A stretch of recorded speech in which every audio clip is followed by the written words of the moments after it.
नमस्कार, मैं हूं जल्पा क्षत्रिय और आप देख रहे हो के न्यूज नेशनल। आज जोधपुर में हिंसा फैल गई। दरअसल दो समुदायों द्वारा धार्मिक झंडे को लेकर यह विवाद हुआ, जो कि हिंसा में परिवर्तित हो गया। जानकारी के अनुसार ये विवाद जालोरी गेट इलाके से शुरू हुआ था। इस विवाद की शुरुआत सोमवार आधी रात के बाद हुई, जब अल्पसंख्यक समुदाय के कुछ सदस्य ईद के मौके पर जालोरी गेट के पास एक चौराहे पर धार्मिक झंडे लगा रहे थे। लोगों ने चौराहे में स्थापित स्वतंत्रता सेनानी बाल मुकुंद बिस्सा की प्रतिमा पर झंडा लगाया, जिसका हिंदू समुदाय के लोगों ने विरोध किया। उन्होंने आरोप लगाया कि वहां परशुराम जयंती पर लगाए गए भगवा ध्वज को हटाकर इस्लामी ध्वज लगा दिया। इसको लेकर दोनों समुदाय के लोग आमने सामने आ गए और झड़प हो गई। भीड़ को तितर बितर करने के लिए पुलिस कर्मियों ने सोमवार रात आंसू गैस के गोले दागे और लाठियों का भी इस्तेमाल किया। आपको ये भी बता दें कि इस दौरान स्थानीय पुलिस भी घायल हुई है। और यही हमारा आज का चर्चा का विषय है। और हमारे साथ इस चर्चा में आज जुड़ चुके हैं भाजपा की ओर से संजीव पंचोली, हमारे साथ जुड़ चुके हैं कांग्रेस की ओर से दीपचंद राठौड़, हमारे साथ जुड़ चुके हैं जनप्रतिनिधि अश्विनी त्रिपाठी, हमारे साथ जुड़ चुके हैं साइकोलॉजिस्ट डॉक्टर मीनाव्यास पटेल, हमारे साथ जुड़ चुकी है, और परम धर्म संसद 1008 से शास्त्री किशोर दवे कुछ ही देर में हमारे साथ जुड़ेंगे। आप सभी का स्वागत है के न्यूज में। आपसे संजीव जी यहाँ पर शुरुआत करना चाहेंगे। पहले शुरुआत होती है करौली राजस्थान में हिंसा की, जिसके बाद हम देखते हैं कि कई राज्यों में ये हिंसा फैल जाती है। राम नवमी की शोभा यात्रा में जो कुछ हुआ हम बखूबी जानते हैं। और साथ ही अगर आज की बात करें तो आज भी परशुराम जयंती के अवसर आया तो फिर एक बार हिंसा देखी गई। देखिए, पिछले कुछ दिनों से जैसे गुजरात में बड़ौदा और खंभात में रामनवमी के अवसर पर कुछ लोगों ने ये छोटा सा, हम जिसे गुजराती में बोलते हैं कि कांकरी चाला जैसा किया है जी। तो एक तरफ से ये आने वाले, गुजरात में चुनाव आने वाले हैं, राजस्थान में भी कुछ वक्त बाद चुनाव आएंगे, तो ये माहौल बिगाड़ने का कार्य कुछ लोगों द्वारा, मैं कहता हूं कि चौकस ग्रुप के जरिए ये हो रहा है।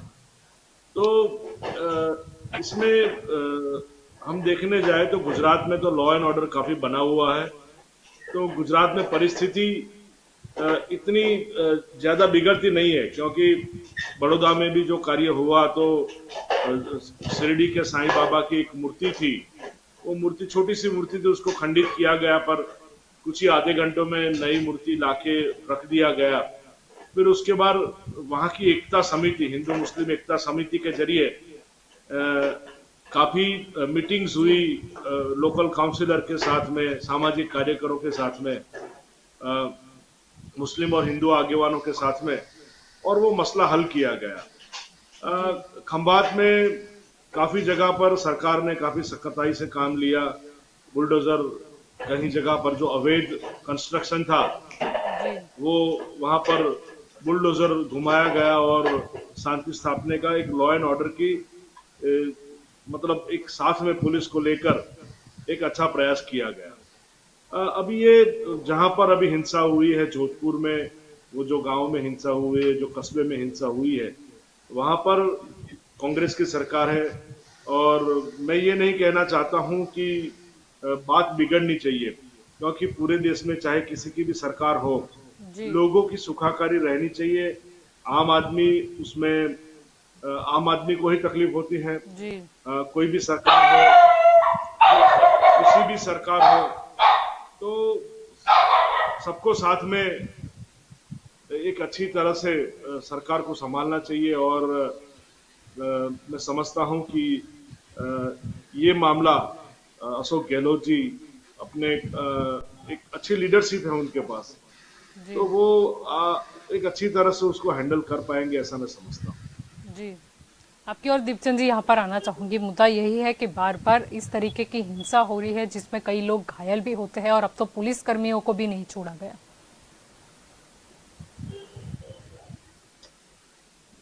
आदरणीय जल्पा जी, मैं कहूँगा कि जोधपुर के जिस तरह के हालात हैं उसकी निंदा करता हूँ, चाहे वो हिंदू हो, मुस्लिम हो, सिख हो, ईसाई हो, चाहे वो बीजेपी का कार्यकर्ता हो या कांग्रेस पार्टी का कार्यकर्ता हो। अगर वहां दंगा फैलाए कोई पाया जाता है तो उस पर उचित कार्रवाई होगी। अभी जिस तरह मेरे बीजेपी के नेता ने जो बात कही, बहुत सही बात की कि हमें हिंसा नहीं करनी चाहिए और हिंसा के ऊपर उचित कार्रवाई करनी चाहिए, हमें शांति व्यवस्था बनाए रखनी चाहिए। मैं इस बात से सहमत हूँ। लेकिन आज मैं आपको बताना चाहूंगा, आज आकातीज भी है और ईद भी थी और परशुराम महादेव की जयंती भी थी। जी हिंदू मुस्लिम दोनों का त्योहार भी है, जिसमें जिसने दंगा फैलाया उसको मैं आपको बता दूं जलपा जी, बख्शा नहीं जाएगा और कांग्रेस सरकार और गहलोत सरकार उस पर कुछ कार्रवाई करेगी। लेकिन आपने देखा होगा कि 2014 के बाद एक तरह का नफरत प्रोसी जा रही है। मैं ये कहता हूँ हिंदू मुस्लिम तो साथ खड़े होते हैं, तो तकलीफ किसको होती है? कांग्रेस को नहीं होती। और भारतीय जनता पार्टी को आपको पता होगा कि जब भी चुनाव होते हैं तो इस तरह का उन्माद होता है, असामाजिक तत्व या देश की एकता अखंडता लेकिन इसमें को बिगाड़ने की कोशिश 2014 कहाँ करते से हैं। आया लेकिन दीपचंद जी? वैसे तो मतलब हमने तो काफी सालों पहले भी देखा है, काफी दशकों पहले भी देखा है दंगा। जलपा जी मैं आपको वही बताना चाहूंगा, वही बता रहा हूँ। जिस तरह पहले हिजाब आया, फिर हलाल आया, फिर लाउड स्पीकर आया, ये लड़ाई एक झंडे की लड़ाई है। मैं आपको बताना चाहूंगा कि बाल मुकुंद जी की मूर्ति पे एक झंडा लगा हुआ था और कल ही ईद थी, लेकिन ये लड़ाई इंसानों के दिलों की फर्क की लड़ाई है। अब आप इस चीज को समझो।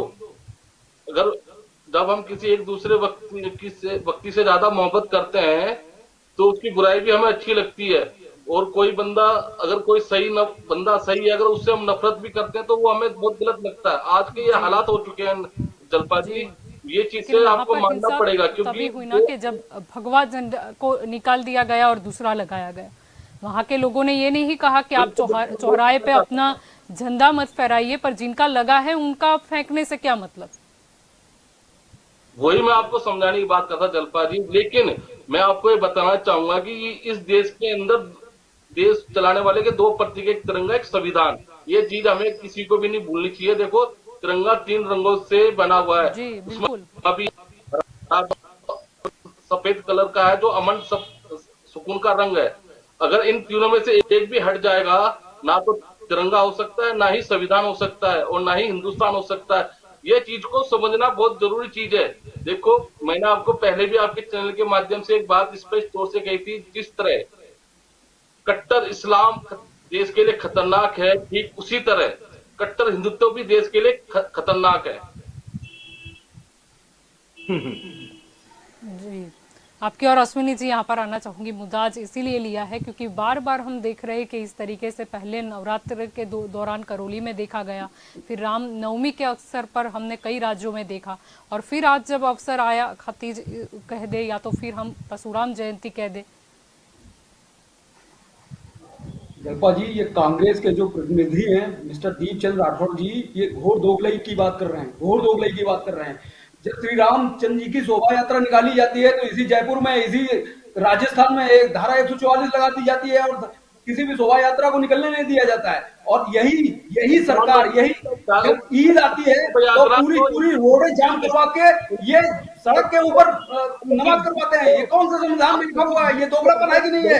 ये सीधा अत्याचार है हिंदू कम्युनिटी पर। आपने बिल्कुल भी हिंदू कम्युनिटी की ऐसी कर रखी है। आपने जब से ये देश आजाद हुआ है आपने 2 दर्जे का बना के रख दिया है हिंदू कम्युनिटी को। क्या मतलब है? आप हमेशा ट्रीटमेंट करते हैं। आप पहले ईद की सब्सिडी, हज की सब्सिडी दी, आपने हिंदू धर्म में कोई सब्सिडी दी आज तक? हिंदू धर्म का कर्मकांड आपने दीपचंद जी आप सुनिए ना, बीच में क्यों बोल रहे हैं?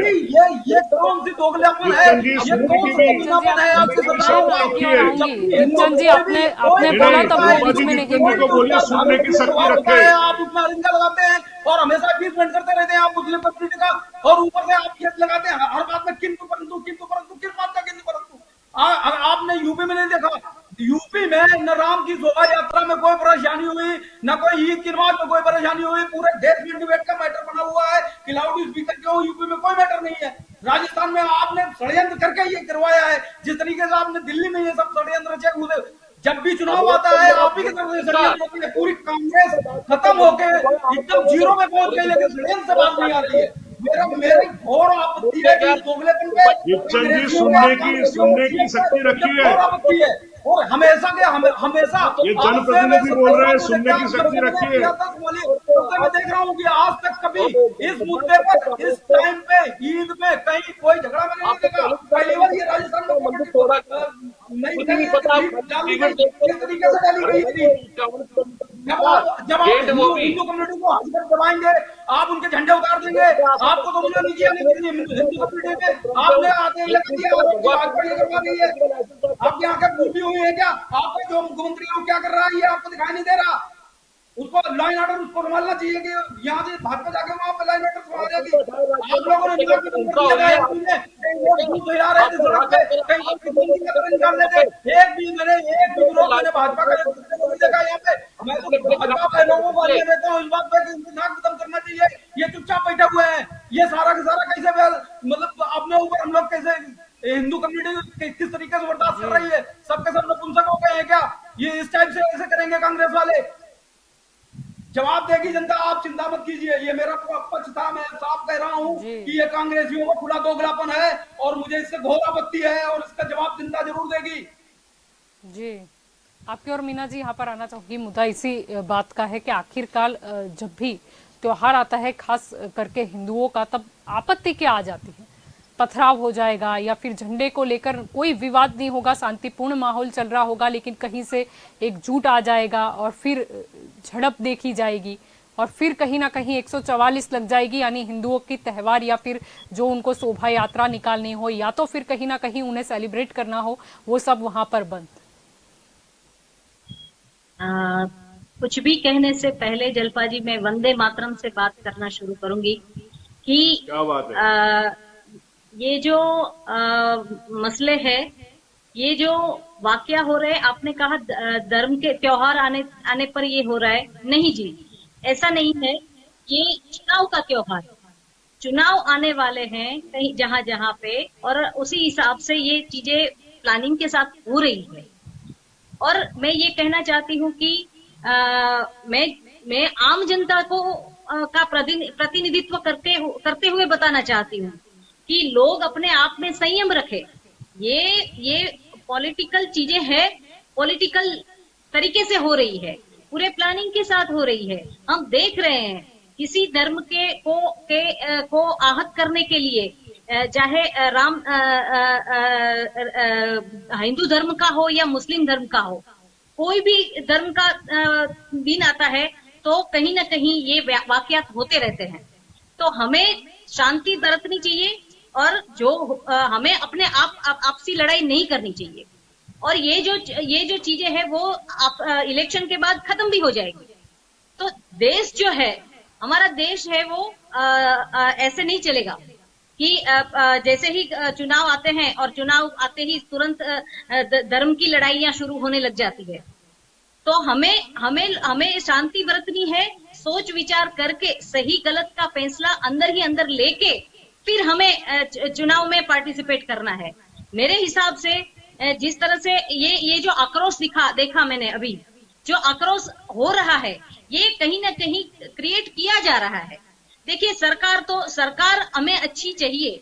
सरकार ऐसे तो हमें इंसान भी, हमारे नागरिक भी अच्छा होना चाहिए, जो सोच समझ के करने वाला चाहिए। ये नहीं ये कुछ लोगों का प्लानिंग होता है, एक झूठ होता है जो इलेक्शन के टाइम अब बाहर आता है और इस तरह की धार्मिक लड़ाइयां करवा जाता है और इस तरह से माहौल खराब हो जाता है ताकि इलेक्शन के रिजल्ट अपने हिसाब से आए। ये स्पष्ट रूप से देखा जा रहा है। पर हमें इस तरह से बहाव में नहीं बहना चाहिए। बाकी बहुत सारे इसमें फैक्टर्स काम करते हैं जिसमें हम डिटेल में आगे बात करना चाहूंगी मैं।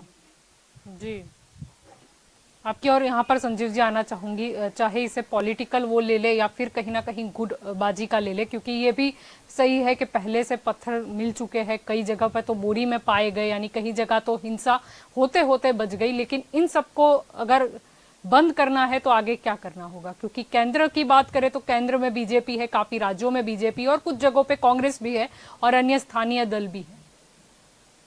देखिए, मैं पहले भी कह चुका हूं कि चाहे किसी की भी सरकार हो, इस देश में लॉ एंड ऑर्डर और शांति बनी रहनी चाहिए। हमें सबको साथ मिलकर हमें हिंदू हो, मुस्लिम हो, सिख हो, ईसाई हो, सबको साथ मिलकर इस देश में एक शांति और आवाम बढ़ाना चाहिए। मेरे कांग्रेस के भाई प्रवक्ता हमारे जनप्रतिनिधि जी अश्विन भाई बोल रहे थे, तो इतने उबले हुए हो गए। क्यों भाई आप यहाँ पर उबले हो? तो आपका मतलब मूड ही दिखाई देता है कि आप तुष्टीकरण की नीति पर लगे हुए हो।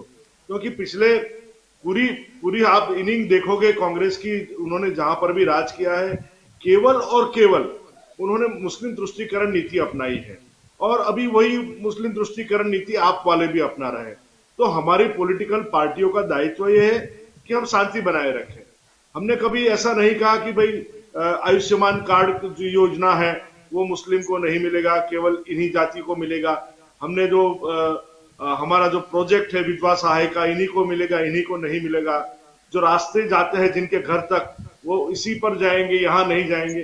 तो हमें 360 डिग्री सब लोगों का कार्य करना है। जो गरीब लोग हैं उनको अच्छी समझ देनी चाहिए, हमें उनको साथ लेकर उनका एक जो सोशल उनका स्टेटस है वो हमें बढ़ाना चाहिए। तो ये केवल और केवल तुष्टीकरण की नीति की बात कर रहे हैं। अश्विन भाई ने जो बात की उसके सामने वो इतने उबले हो गए, लॉ एंड ऑर्डर की तो कतई बात नहीं करते। तो मैं ये समझता हूं कि हमें सभी लोगों को धैर्य से, मैं समझता हूं आपने आज ये सब्जेक्ट रखा है, तो जो लोग हमारे टीवी चैनल्स देख रहे हैं, सभी हिंदुस्तान के लोग हमारे टीवी चैनल्स देख रहे हैं, तो हमारा दायित्व बनता है कि हम यहाँ पर, हम अगर दंगा फसाद करेंगे, हमारी भाषा यहाँ पर सही नहीं रहेगी, तो लोगों के मन में वो एक जो वातावरण है वो यहीं से डेवलप होता है, क्योंकि जो दिखता है वही लोग करते हैं। तो मेरी ये गुंजाइश है, मेरी राय है और मेरी सभी से प्रार्थना है कि हम लोग सदैव शांति बनाए रखें। हिंदू का धर्म है, वो हिंदू का धर्म का आप सम्मान करें, मुस्लिम धर्म का हम सम्मान करेंगे। तो मतलब सभी धर्मों का सम्मान होना चाहिए। और ये देश जैसे बना है, हमें पता है कि जब भारत पाकिस्तान का बंटवारा हुआ था तो हम मुस्लिम लोगों की आबादी 7% थी, आज 20% हो गई। पाकिस्तान में हमारी आबादी 11% थी, आज 3% हो गई। देखिए, हम लोग सहिष्णुता वाले हैं, हम लोग सहन करते हैं। इसका मतलब ये नहीं कि भाई हम किसी को अत्याचार करने का मौका देते। तो लॉ एंड ऑर्डर जो होना है उससे सही ढंग से होना चाहिए। जैसे आपने प्रियम्बल में बताया कि अभी तो पुलिस को भी नहीं छोड़ रहे, तो देखिए जैसे 20% में ये हाल है, तो हमें उन लोगों को समझाना चाहिए। जैसे बड़ौदा में जो बात बनी उसके साथ में सब लोगों को समझाया गया और पुलिस ने भी सख्त कार्रवाई की, क्योंकि इनकी, मैं समझता हूं कि काफी लोग सभी ज्ञाति में, सभी धर्म में समझदार होते हैं, पर कुछ लोग जो ऐसे होते हैं जिनको केवल और केवल दंगा फसाद, उनकी जो मानसिकता होती है वो डिफरेंट होती है। हमें भी हमारी मानसिकता को सही चीज में मोल्ड करनी चाहिए। इस देश की राजनीति को ऐसे मोल्ड करनी चाहिए कि भाई हम सभी को साथ लेकर, हम सभी को सुखाकारी चाहिए। हम क्यों भाई हमारा वक्त ऐसा बर्बाद करें झगड़ने में, दंगा फसाद में? हम विकास की ओर चाहे, हम अगर कार्य अच्छा करेंगे तो हमारी सुख वैभव बड़ा रहेगा। तो यही बात हमारी पॉलिटिकल पार्टियों को मतलब आम जनता को उसको कहना चाहिए। और जैसे ही दंगा होते हैं उसके पहले एक एकता समिति बनानी चाहिए, इस पर काफी विचार विमर्श करना चाहिए। और ये सब सारी बातें हमें ध्यान रखना चाहिए। मैं समझता हूं कि केवल हम उग्र होकर हम यहाँ पर टीवी के स्क्रीन पर भी बात करेंगे तो वो सही नहीं है। हमें एक सही दिशा में हमारे देश को अगर ले जाना है तो आज देखिए मोदी जी जो दौरा कर रहे हैं पूरे यूके का, तो यूके में उसकी कितनी लोकप्रियता है।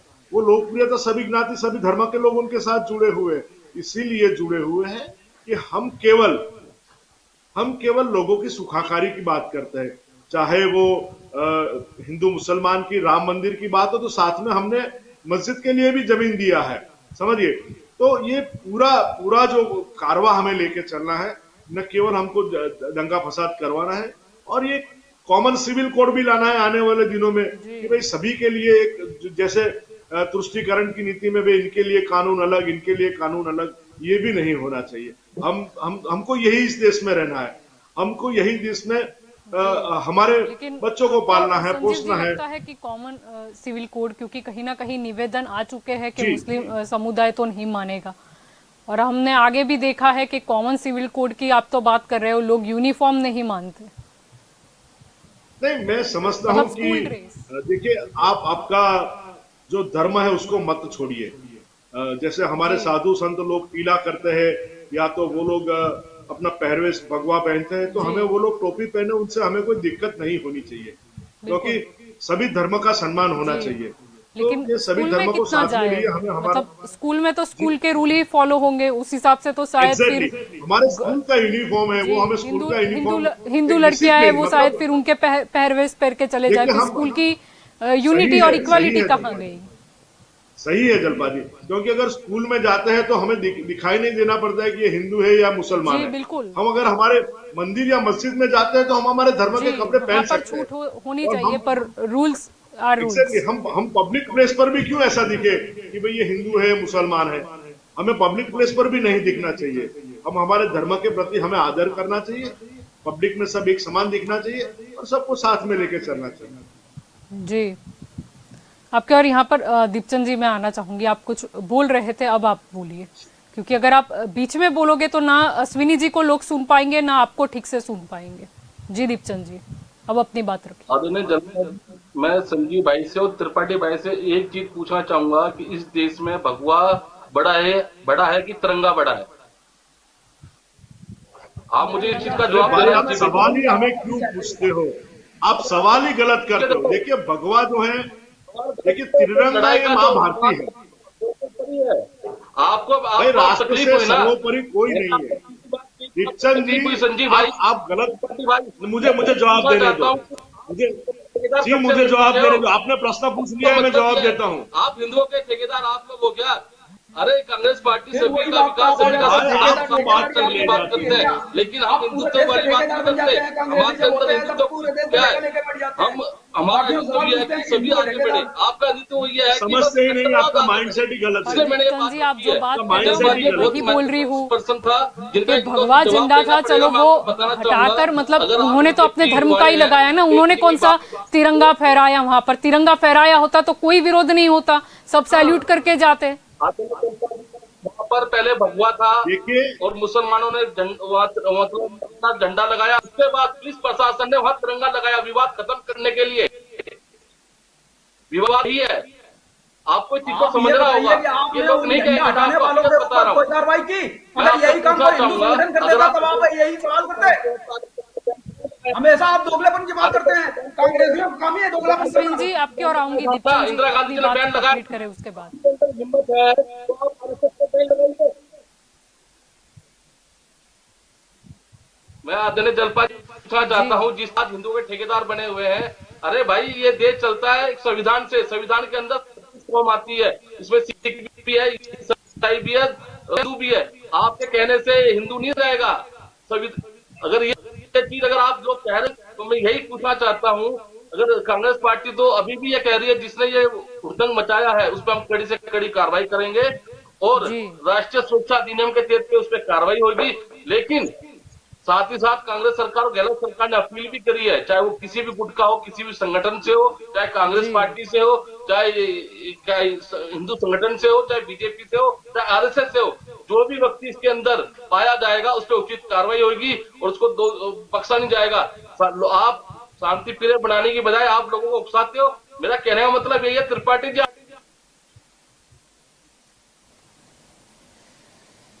आवाज नहीं सुन पा रहा हूं।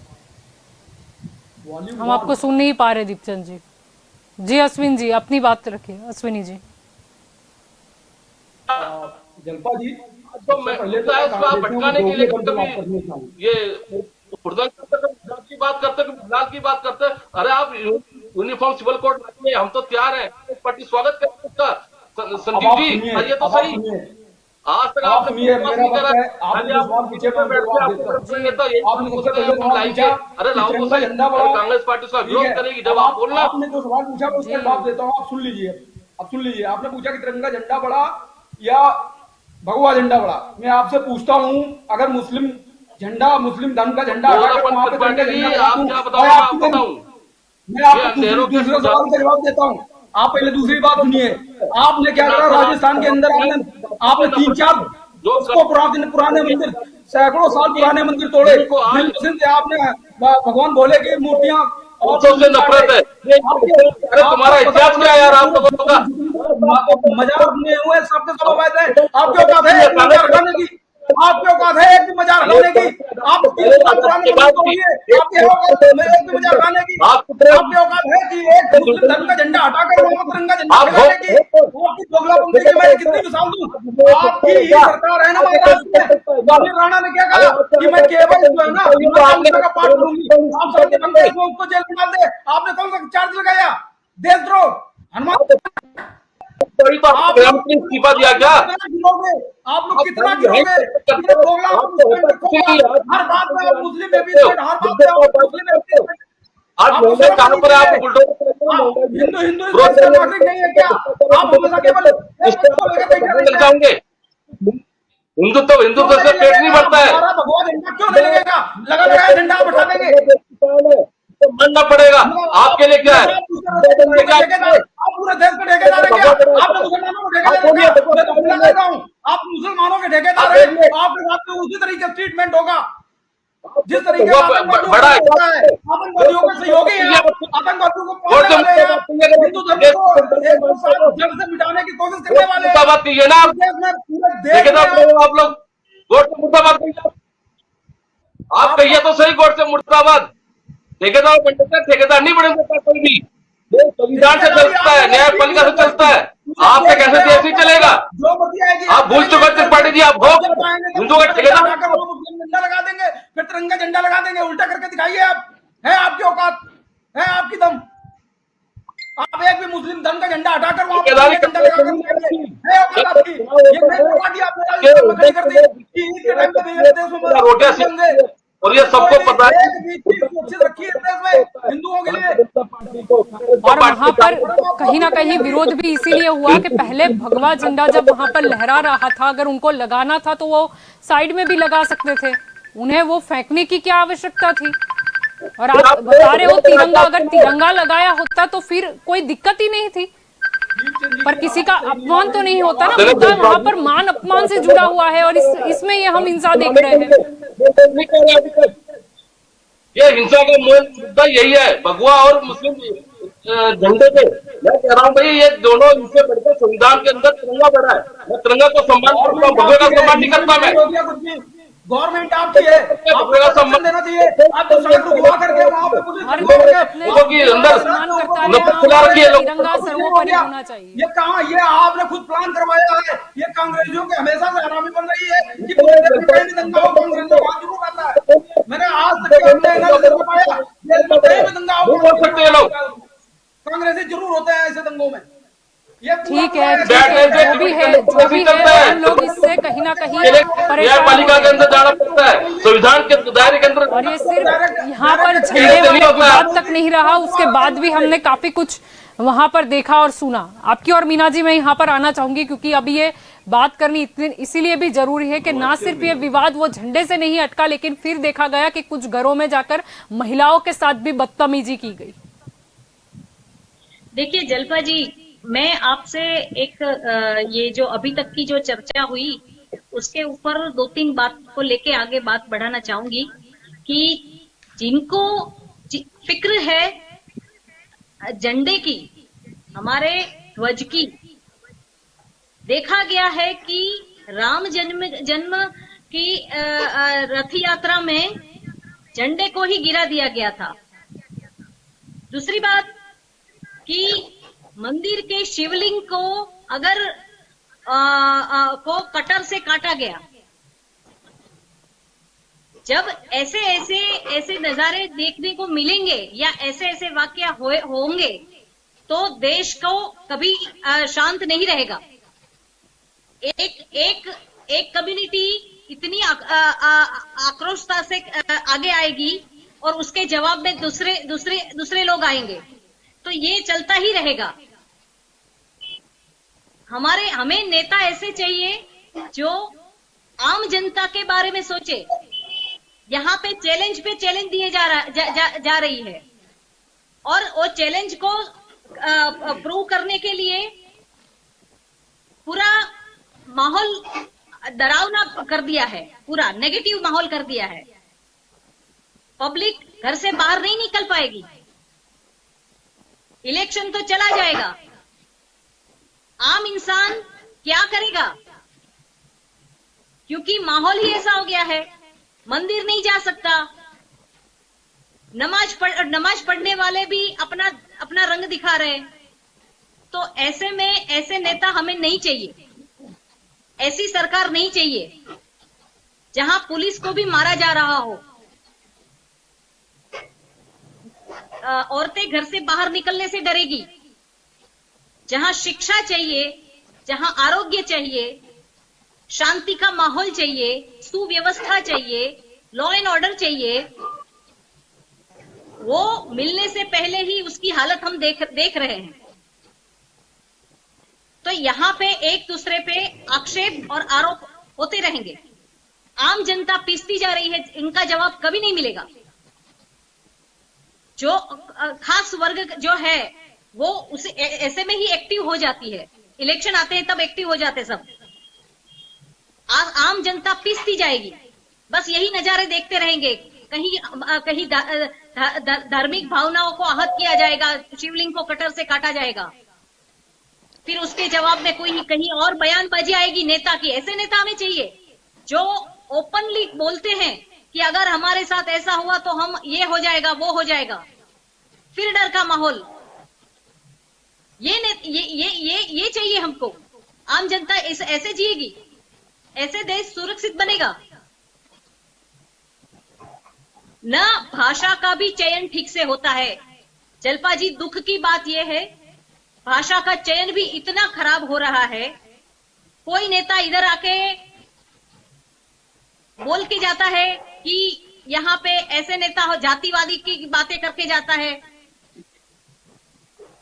इस तरह से माहौल खराब किया जाता है। कहीं धर्म की भावनाएं भड़की जा रही है। सबको सही करने के लिए कोई आगे नहीं आता। अगर यही माहौल खराब हो जाता है कि कहीं ये हो गया, रास्ते चौपट, कर्फ्यू लग जाएगा, मारामारी होगी, घर से बाहर मत निकलो। कोरोना में तो समझ गए थे कि हाँ कोरोना है इसलिए बाहर नहीं जाना है, अब ऐसे माहौल में बाहर मत निकलो। शांति का संदेश कौन देगा इसमें? धर्मगुरु है जो आउट ऑफ कंट्री के भी बाहर से आते हैं वीडियो, जो बोलते हैं कि हमारी कम्युनिटी के साथ अगर कुछ ऐसा हुआ तो हम चुप नहीं बैठेंगे। आज बड़े दुख के साथ जलपा जी कहना पड़ रहा है कि हमें सरकार ऐसी नहीं चाहिए जो इस तरह का माहौल खड़ा करके हमारे सामने रख दे। फिर हमको पसंद करना है कौन सी ने कम राइट्स करवाई, ऐसी सरकार। डेवलपमेंट की कोई बात नहीं, ना हेल्दी डिस्कशन होता है।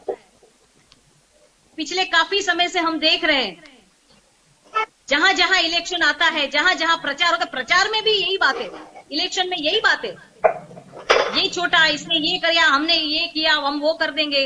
डेवलपमेंट की जो किया हुआ काम है उसको आगे लाओ ना, जो करने वाले हो उसका एजेंडा दीजिए ना। पब्लिक को ये सब नहीं चाहिए। अच्छा एजुकेशन चाहिए, अच्छा हेल्थ चाहिए, नौकरी रोजगार चाहिए, बाकी ये सब नहीं चाहिए कि हमारा ये कर दिया तो हम चुप नहीं बैठेंगे, हम दिखा देंगे। ये किस टाइप का माहौल हो गया है? आम जनता पीसी जा रही है जलपा जी। ये नेताएं अपनी बयानबाजी करते हैं, डरावना माहौल करते हैं और उसमें आम जनता पूरे की पूरी तरह पीसी जा रही है। उसके बारे में किसी को ख्याल नहीं है। जी आपके और संजीव जी यहाँ पर आना चाहूंगी। मुद्दा यहाँ पर यही है कि रुख क्यों बदल जाता है। जैसे कि यहाँ पर हमारी चर्चा हुई, वो मुद्दा कहीं ना कहीं मुस्लिम का या हिजाब का नहीं था, वो था यूनिफॉर्म के सामने वाला मुद्दा। वो स्पष्ट तरीके से लोगों तक पहुंच नहीं पाया और कुछ लोग ऐसे ही उकस गए। देखिए, मैं जलपा जी पहले भी कह चुका हूं कि हम सभी को धैर्य रखना चाहिए। किसी भी पॉलिटिकल पार्टी से बड़ी हमारा राष्ट्र है। हमें हमारे राष्ट्र के प्रति वफादारी हमारी रहनी चाहिए। तो राष्ट्र के प्रति वफादारी कैसे रहेगी? हमें मां भारती का वैभव को अगर आगे बढ़ाना है तो कैसे बढ़ेगा? हम सबको साथ मिलकर ठंडे दिमाग से क्या सही है क्या गलत है उसको देखना चाहिए और सभी लोगों की सुखाकारी कैसे बनी रहे वो हमें देखना चाहिए। आपस में बैर बढ़ाने से कोई चीज सॉल्व नहीं होती है। हमने देखा है हमारे गुजरात के काफी गांव ऐसे हैं कि जहां पर हमारी सभी कम्युनिटी साथ में रहती है। हाँ, एक घर हिंदू का होता है, दूसरा घर मुस्लिम का होता है, तीसरा किसी और ज्ञाति का होता है, तो सब साथ में मिलकर भी रहते हैं।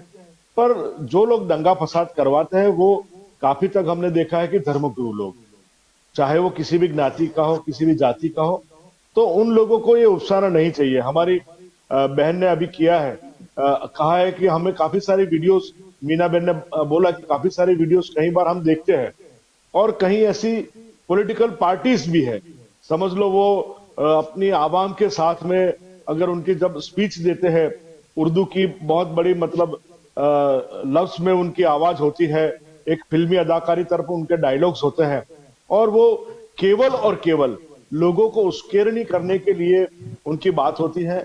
भारतीय जनता पार्टी का कोई भी नेता, मैं समझता हूं कि कभी उन्होंने कभी ऐसी उत्कीर्णी वाली बात कभी नहीं कही है। सब लोगों को साथ में रखकर भारतीय जनता पार्टी ने अपना कार्य किया है और आने वाले दिनों में भी यही हमारी राजनीति है। नीति, नियति और नेतृत्व की राजनीति है और वही राजनीति से सबका साथ सबका विकास। हमारे अटल जी भी कह चुके हैं कि भाई हमें सब समाज को साथ में लिए चलना है, तो वही हमारी दायित्व है, वही कार्य हमें करना है। और मेरे भाई ने प्रश्न पूछा था कि भाई भगवा बड़ा है तो या तिरंगा बड़ा है। मैं कहता हूं, मैं पहले भी कह चुका हूं कि माँ भारती की रक्षा करना ये सभी भारतवासियों की आन बान शान है। तो भाई मैं आपको हाथ जोड़कर कहता हूं कि हमारा तिरंगा ही बड़ा है, क्योंकि हम भी राष्ट्र प्रेमी हैं। अगर आप सच्चे राष्ट्र प्रेमी हैं तो आप भी राष्ट्र की रक्षा कीजिए, आपका दिमाग ठंडा रखिए और लोगों को सही आईना दिखाइए, सही रास्ता दिखाइए। जी, और तिरंगे के कलर का मतलब भी समझना जरूरी है। समझना उसमें भगवा कलर है उसका मतलब हिंदुत्व और ग्रीन कलर है उसका मतलब इस्लामिक नहीं होता है। नहीं होता है। वो खेती प्रधान देश है भारत, और जी, हरियाली का प्रतीक है हरा कलर, हरियाली और का प्रतीक केसरी कलर इसीलिए क्योंकि काफी कुर्बानी दी गई है इस राष्ट्र के लिए।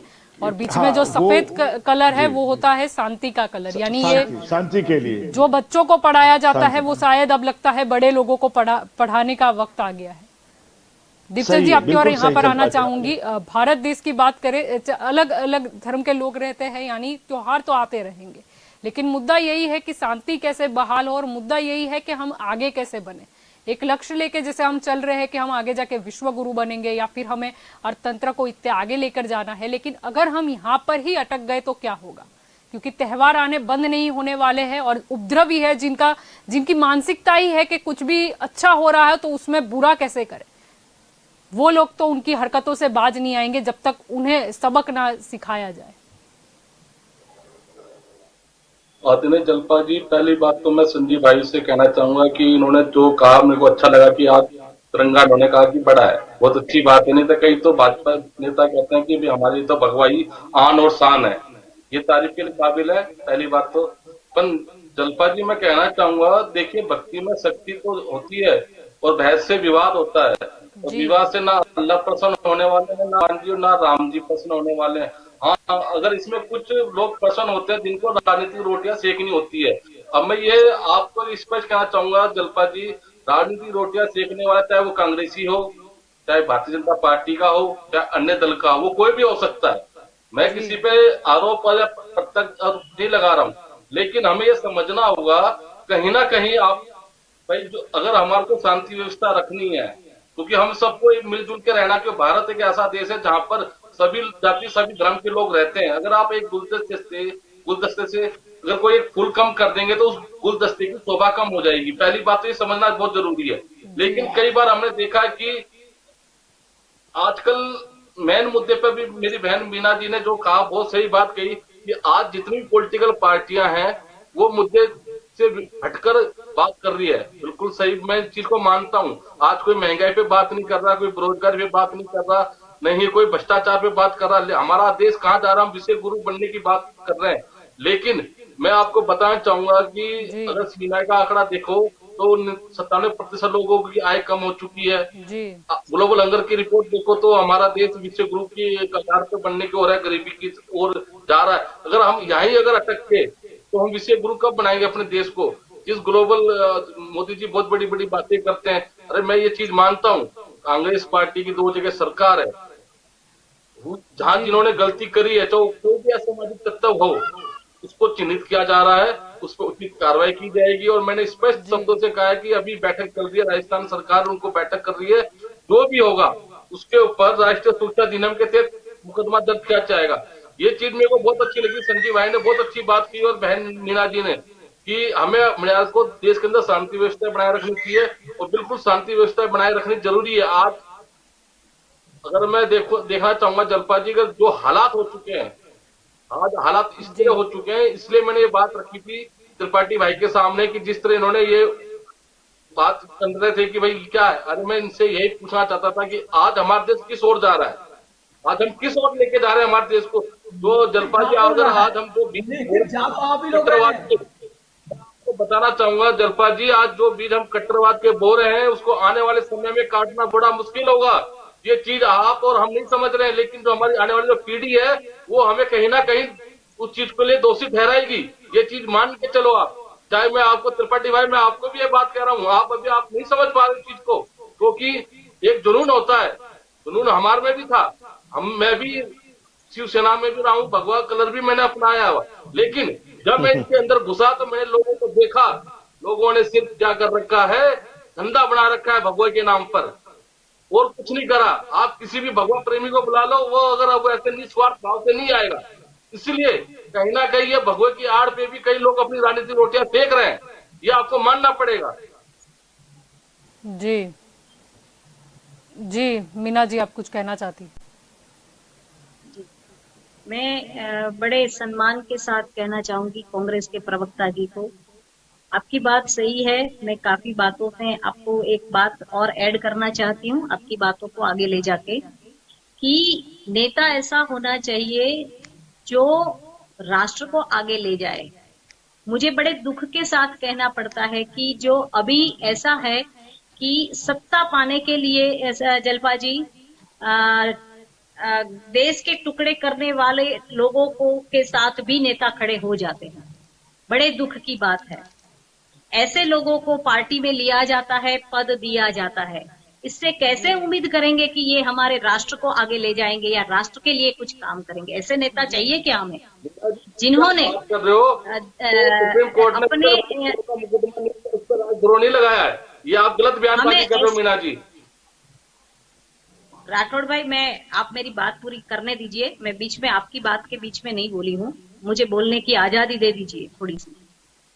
कि जो फैक्ट है वही बात है कि ऐसे ऐसे लोगों को पार्टी में लिया जा रहा है और उसको अच्छा पद भी दिया जा रहा है, वो चाहे गुजरात के हो चाहे कहीं और स्टेट के हो। पर ऐसी जो टोली मंडली जो है, जो देश को तोड़ने की, राष्ट्र को तोड़ने की ही काम करती आई है, करती रही है, जो ओपनली नारेबाजी भी करती है देश को तोड़ने के, ऐसे लोगों को आप अगर पार्टी में लेंगे तो हम कैसे मानेंगे? हमको कैसे लगेगा कि ये हमारे देश के सही नेता साबित होंगे? तो बात तो एक ही है कि मैं ये नहीं कहना चाहती हूँ कि ऐसे लोगों को के ऊपर कार्यवाही करो, लेकिन ऐसे लोगों को हमारे नेताओं के लिस्ट में मत लो। हमें तो ऐसी सरकार चाहिए, हमें ऐसे नेता चाहिए जो शांति स्थापित करे, और हमें नॉर्मल लाइफ चाहिए। हमारी जरूरतें जो है उसके ऊपर फोकस करे। विपक्ष जो है उसको विपक्ष को उस हिसाब से काम करना चाहिए, लेकिन यहाँ ऐसा कुछ दिख नहीं रहा है। न विपक्ष अपना रिजल्ट दे रहा है, जो हमारी जो नीड्स है उसके लिए फाइट नहीं हो रही है, सत्ता पाने के लिए फाइट्स हो रही है, चाहे विपक्ष कोई भी हो। और सरकार जो है, जहां पे पावर है, पुलिस पावर है, खुद की सरकार है, वहां पे भी दंगे फसाद को कंट्रोल नहीं किया जा रहा है। जलपा जी, बड़े दुख की बात है, हम बातें करते हैं, पर इस बात पे जब भी कोई भी टॉपिक है, साथ में मिलके कभी ऐसा नहीं बोला कि चलो ये राष्ट्र के लिए है, ये जनता की सेवा का काम है, चलो सब मिलके काम करते हैं। नहीं, कोरोना की महामारी आई तब भी राजनीति हुई, इलेक्शन आता है तब तो होती ही है, दंगे फसाद भी होते हैं, कहाँ राजनीति करने का एक भी मौका नहीं चुकते। कहाँ जनता किसके पास जाए, विपक्ष से उम्मीद करे या सरकार से उम्मीद करे, यही सवाल।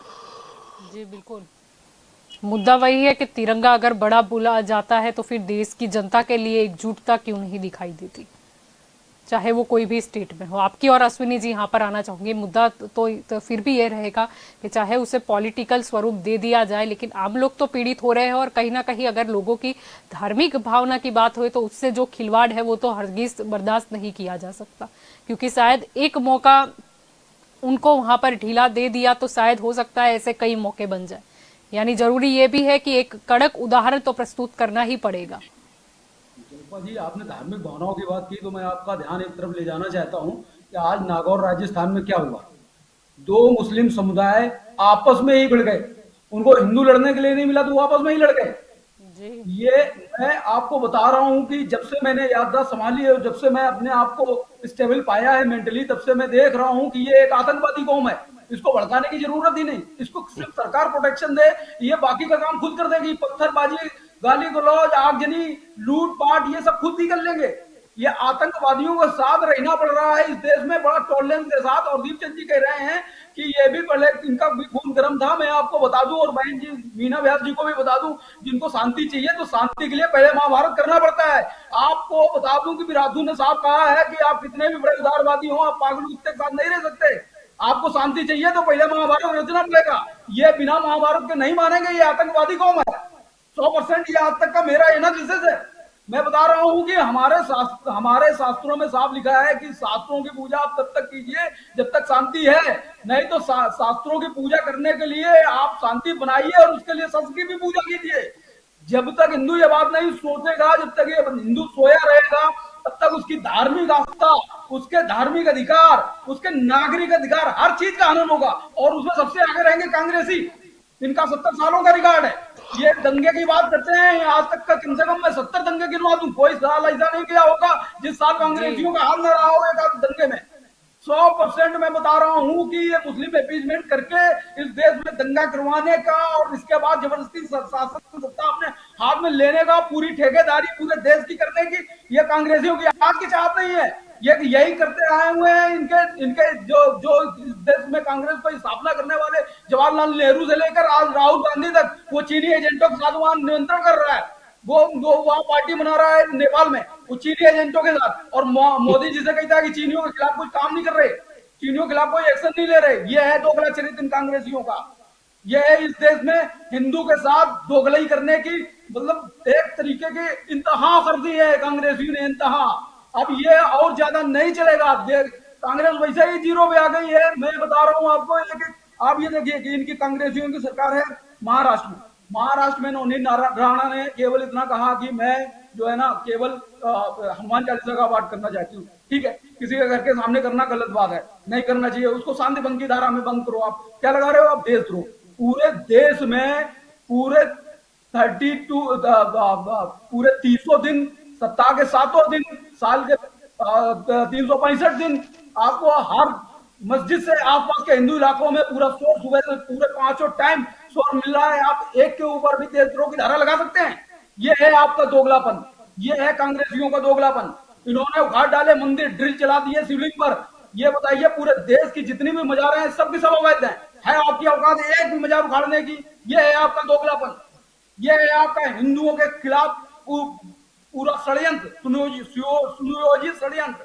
ये आप आज से नहीं कर रहे हैं और ये जनता पहचान भी रही है। सबसे अच्छी बात है कि ये जनता पहचान रही है और जनता इसके लिए तैयार हो रही है। आपको आज का भगा दिया जा रहा है। अभी आपका ये पप्पू यहाँ से भागा, यूपी से भाग के वायनाड पहुंचा है। अभी देखना वायनाड भी छोड़ के भागेगा, क्योंकि यही दोगलापन उसने फिर शुरू किया।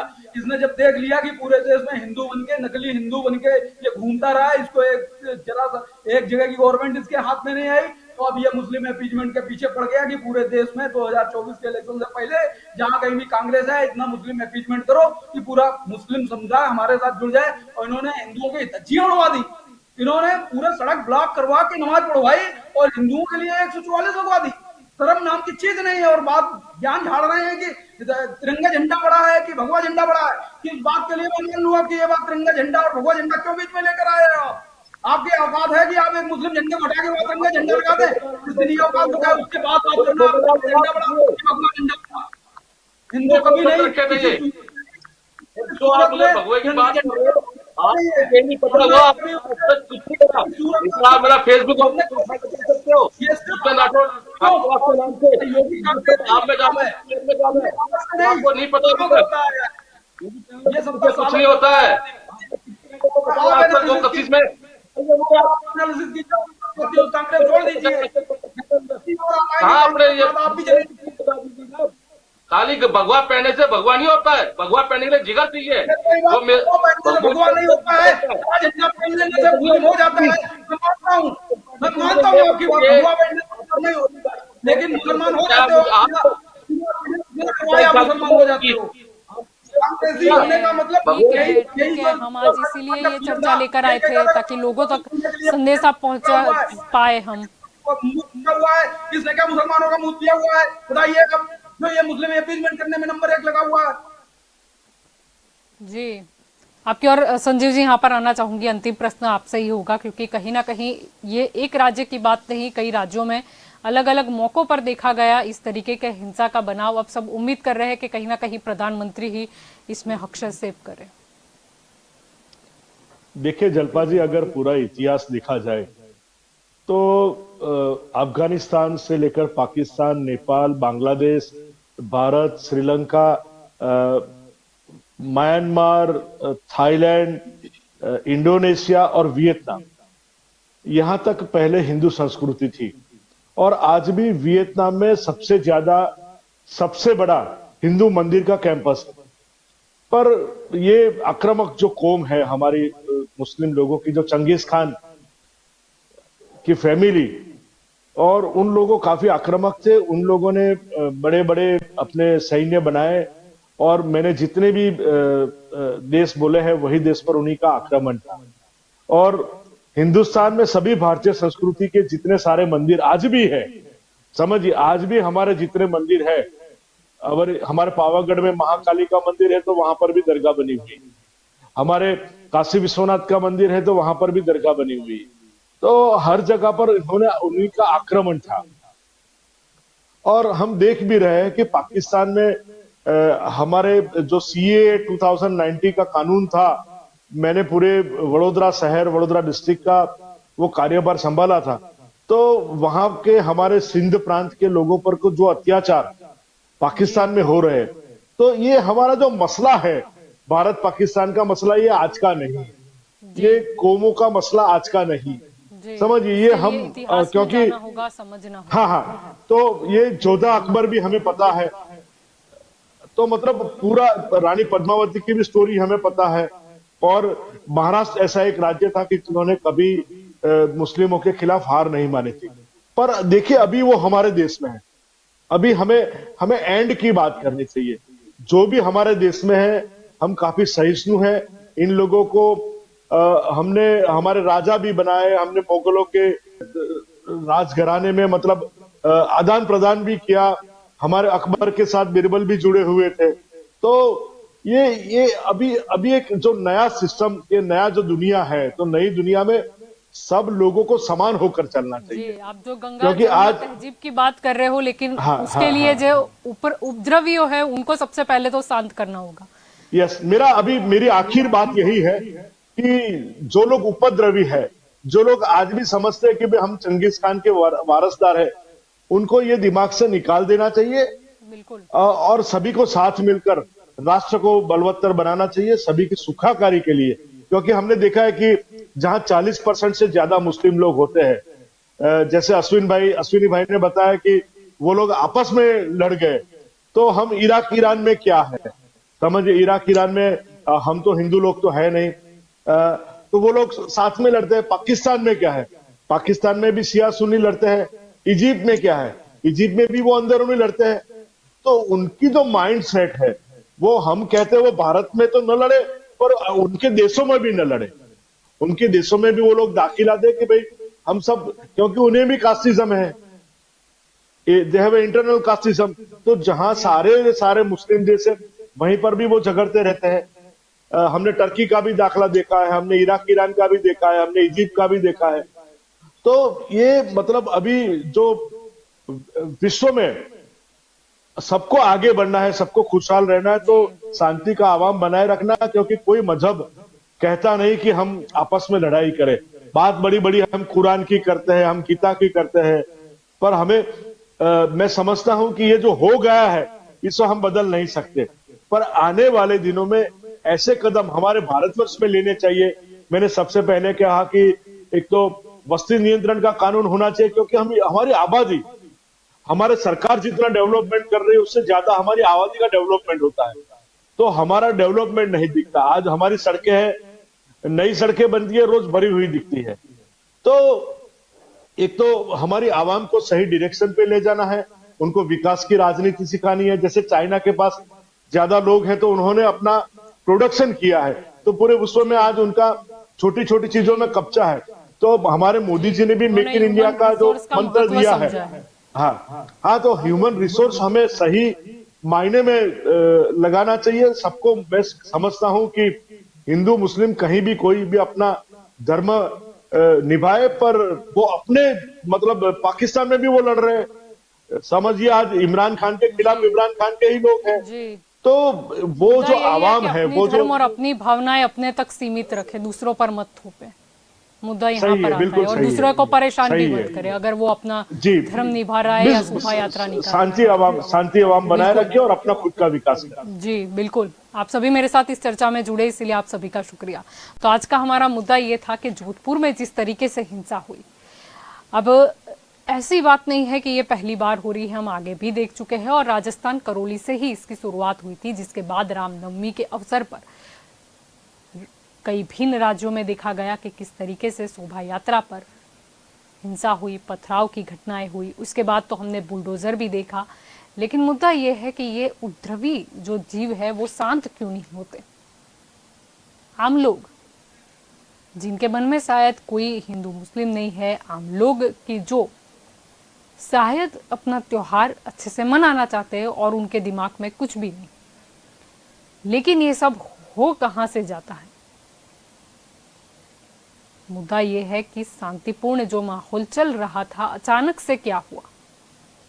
करौली में ऐसा तो क्या हो गया कि पथराव कर दिया। ये भी नहीं सोचा कि ये तो किसी धर्म की शोभा यात्रा जारी है, इसकी तो शर्म कर ले। विकृत मानसिकता का कोई इलाज नहीं है, इसीलिए शायद सबक इन्हें सरकार ही सिखा सकती है, जो भी उपद्रवी है। यहाँ पर किसी कौम की बात नहीं हो रही है, लेकिन बात हो रही है वो हर लोग की, कि जो कहीं ना कहीं राज्य की और देश की शांति को छीनना चाहते हैं, या फिर खुद का दबदबा बनाना चाहते हैं, या फिर लोगों को उकसाना चाहते हैं। मुद्दा यहाँ पर यही है कि बार बार ये घटनाएं क्यों हो रही है। हिंदी त्योहारों की अगर हम बात कर ले तो बार बार ऐसा क्यों हो रहा है, इसकी तह तक जाना होगा। और उम्मीद यही रखते हैं कि शायद वक्त आ चला है, क्योंकि ये कई राज्यों की घटना है, सिर्फ एक राज्य की नहीं। तो प्रधानमंत्री नरेंद्र मोदी जी को भी इसके बारे में कुछ बोलना चाहिए। अगर वो कुछ बोलेंगे तो लोग सुनेंगे भी, क्योंकि उनकी फैन फॉलोइंग ज़्यादा है। और भाजपा तो मानती है कि मोदी लहर कायम है, तो ये वही वक्त है कि शायद नरेंद्र मोदी आए और कुछ बोले, ताकि देश की शांति जो है वो फिर से ऐसे ही चलती रहे। तो दंगल देश का में अभी बस इतना ही। ज़्यादा जानकारी के लिए आप जुड़े रहे के न्यूज़ के साथ। नमस्कार।